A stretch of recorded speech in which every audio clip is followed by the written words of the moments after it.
after a quick tour about Al Musa and about our future plans, remember at the beginning that I told you never underestimate the small things. You never know what is the light that you will spark in others' life. Can you imagine that we contacted Dr. Mark after 25 years, 25 years from our trip to Boston? We sent him an email, and it took him a while to reply, this is a real thing or if it's a spam email. So he replied, and Dr. Mark already with us today. And we named the orthopedic department after Dr. Mark Gebhardt as an honor for him. Dr. Mark, please come to the stage.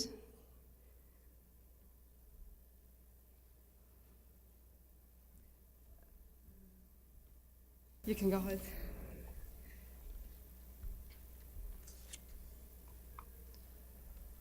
As-salam alaikum. Yes. Did I right?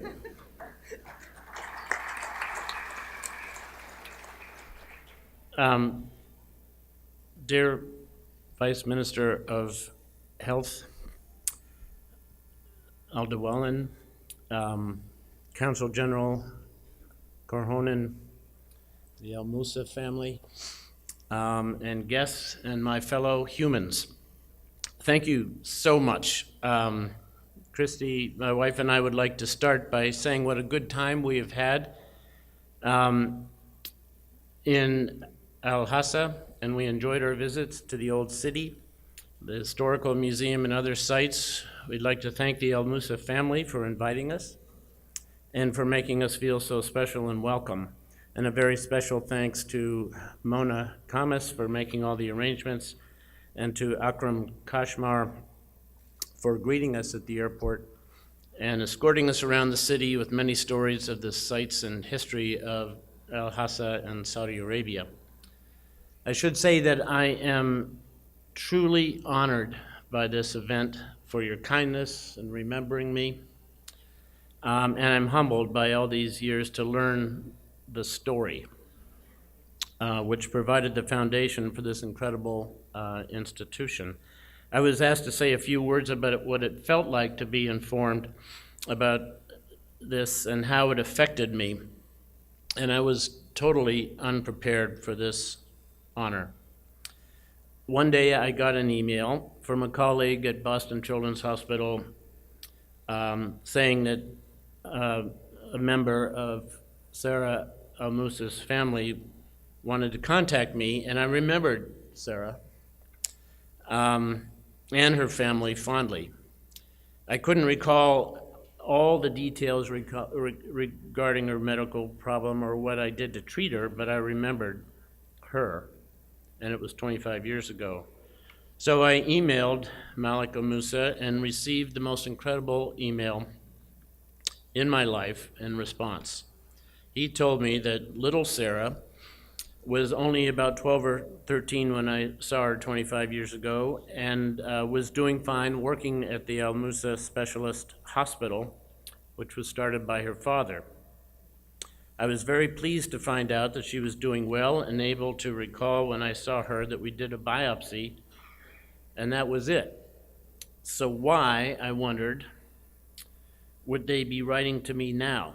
She had a benign tumor. In my mind, I hadn't really done much to help her. That was where I was mistaken. I read the email again and learned that she and her parents had been told that she would need an amputation for her condition. They traveled to other cities such as London and were given the same recommendation. Imagine the fear and anxiety of knowing that the only way to save the life of your child, whom you love, was to do such a terrible operation. For many of my patients, that is the only option. Fortunately, Sarah had a benign tumor, so she didn't need any of that. And I just did a biopsy, and luckily that was it. But there was more than that, and I've thought about this a long time since then.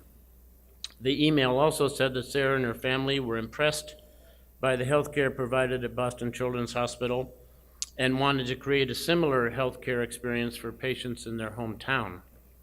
It wasn't just the medical treatment, but to quote Malik exactly, the compassion and exceptional attention to the family and the patient. I learned since then that the experience of family shifted the family's focus, and Sarah's father returned home with a new mission to build a hospital in the region to serve the women and pediatric populations, and it grew to include most medical specialties.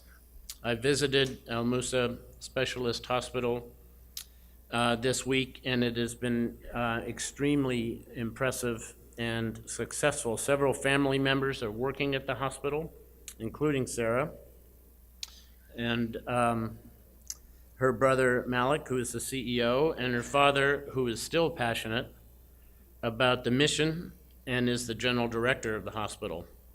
And another of her sisters is a pediatric infectious disease specialist.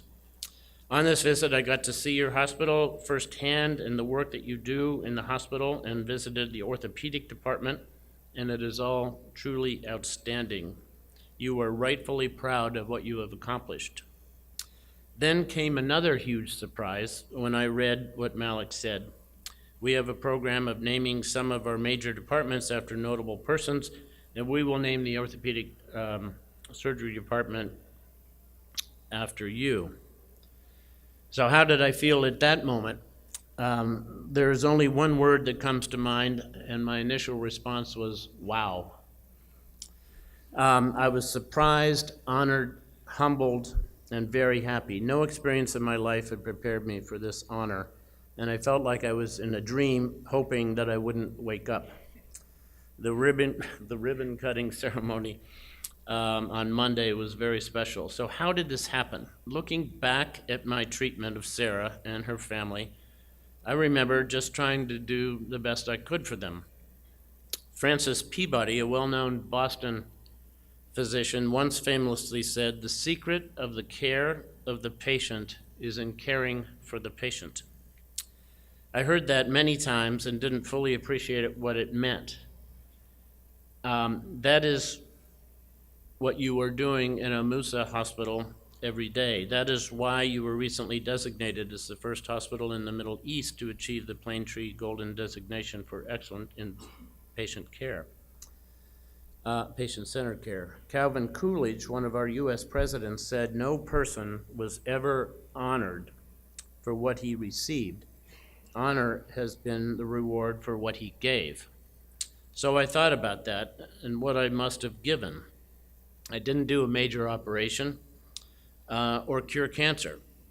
I just did a biopsy.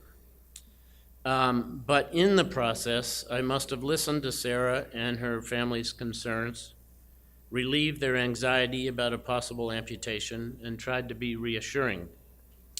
I didn't think I did anything extraordinary, and didn't understand until 25 years later that I did. The lesson I learned from this is you never know as a physician the impact you have on the lives of patients you treat. And one of the many joys I've had as an older physician is seeing patients I treated when they were children grow up and do incredible things like Sarah has. They sometimes come back to my office bringing children of their own. Sarah now has 3 girls and 1 boy. I get back more than I give. And I learn from them, my patients. Lessons that I could never have learned from school, books, or a professional colleague. This is especially true when treating children. Dostoevsky said, "The soul is healed by being with children," and it is even more true if you are treating them and their families. So I am privileged to be able to do what I do, to meet patients like Sarah in my practice, to operate on some of them and watch how they do and what they become. I get back much more than I give. What I realized when I thought about this more was that although from my standpoint I hadn't done much, in the eyes of the family I had saved her leg, and that changed their lives, brought relief, and changed the mission of the entire family. I sometimes think that performing surgery has dramatic effects on a patient's life, But now I know that you can affect lives by doing very little, or what seems like very little, listening, reassuring, being mindful of the patient's concerns, and being supportive. Sometimes all we can do as physicians is to give hope and support and be there, to let patients know that they aren't being abandoned. Other times it is more joyful, as in Sarah's case, when we can provide positive news that a potentially serious condition is in fact not so. Mark Twain said, "Kindness is the language which the deaf can hear and the blind can see." I guess the treatment we at Boston Children's Hospital, and it wasn't just me, as Sarah pointed out, gave Sarah was kind, and it had a more profound effect than I could ever imagine.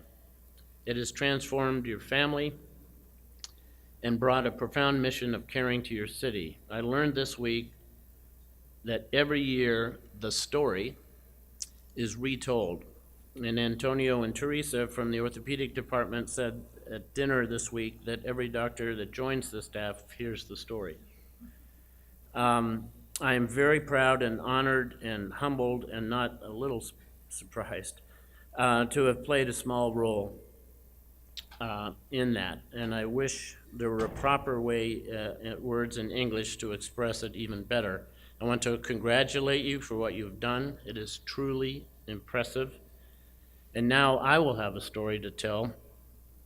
Although I will have a story to tell when I get home. Thank you for this great honor.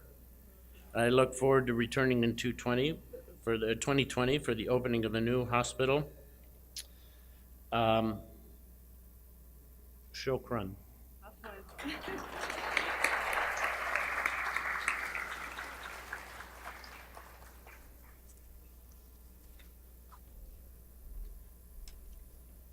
Thank you, Dr. Mike.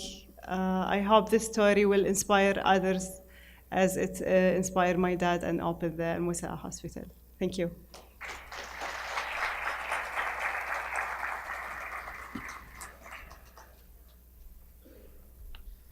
Thank you indeed for this inspirational story. I'm sure you noticed how confident she was standing here at the corner. I mean, she had her orthopedic in case anything happened.